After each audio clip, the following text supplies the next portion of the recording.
gone back to being arctically cold again today. It's barely 2 degrees here, but we need to get on with prepping some beds.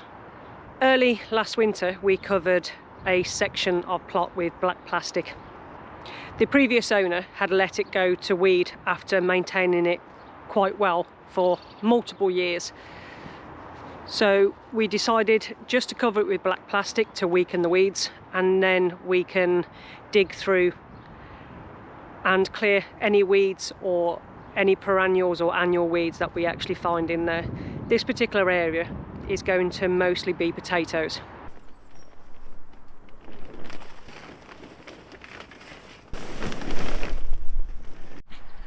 So this is the area that we've got,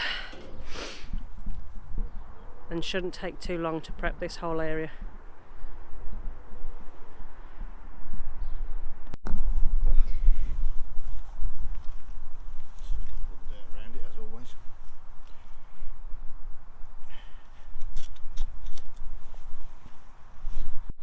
So far, this is what the husband's dug. He's got his potato trenches started.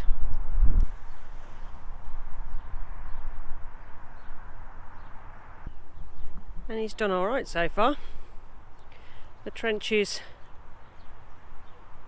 well, the first trench is in and the rest has been dug over. And that's 9.5 trenches, I think, for all our potatoes. Now we do have a few different varieties of potatoes to go in. We've got Pink Firs, Express, Desiree, some Jazzy, and I think some other little bits and pieces we've managed to get as we've gone along. This is the preparation for the potato bed. Almost done.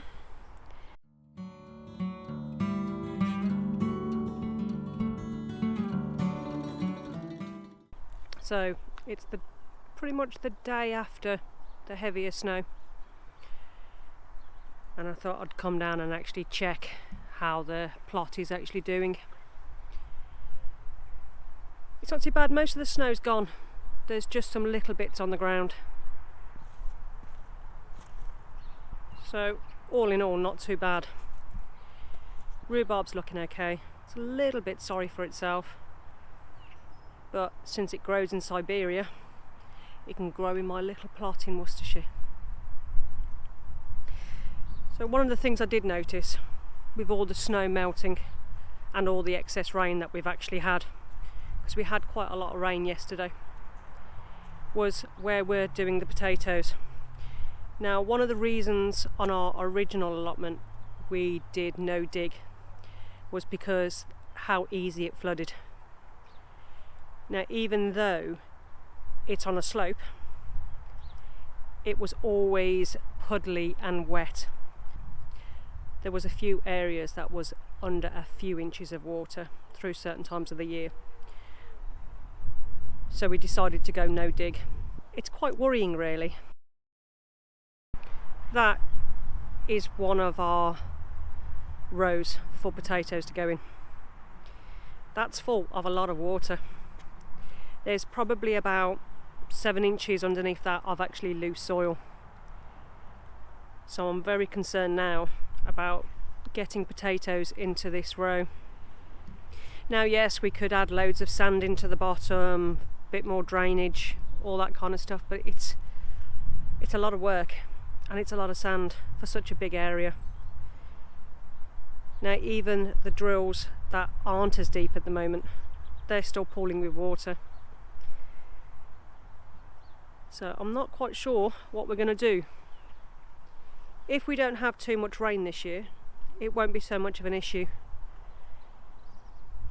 But if we do get a lot after we've planted our potatoes, there's a very high chance of it all rotting. So I need to have a real good think about what we can do maybe to stop that. Now, I've noticed that one area that we've dug for potatoes, it's kind of at the bottom of a slope. It then kind of starts levelling off on this plot. I think that's the issue.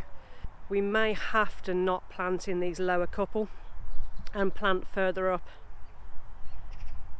because I think all the water is draining down, hitting the more level bit and actually pooling in that area. So that might be a good way to go forward.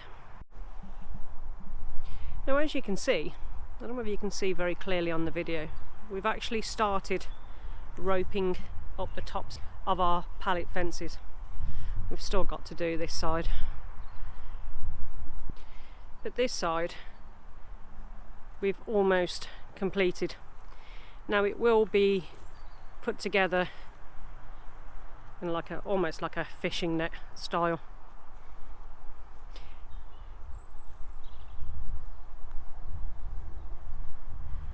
Now I'm kind of hoping that this does deter them from this side. It's quite tight. There's quite a lot of tautness on it. Don't know whether it will. We've still got fox issues on here, but we know 100% it's coming from the featherboard. The foxes have actually broken some of the featherboards by jumping over, and we saw lots of footprints in the snow.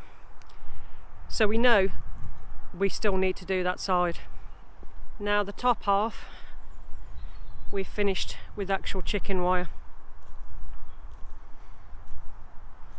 Yes, we know it's not the prettiest of things in the world, but unless we can grow anything without being destroyed, there's actually no point whatsoever. It's just this side we need to contend with. Now, as you can see, the foxes have jumped back over this way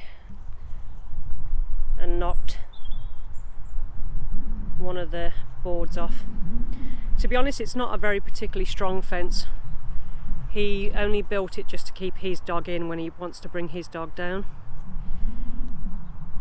But I think what we're going to do is another rope design on this side. See if we can find some metal spikes that are a little bit taller, and then just run some rope down so it doesn't interfere with his light.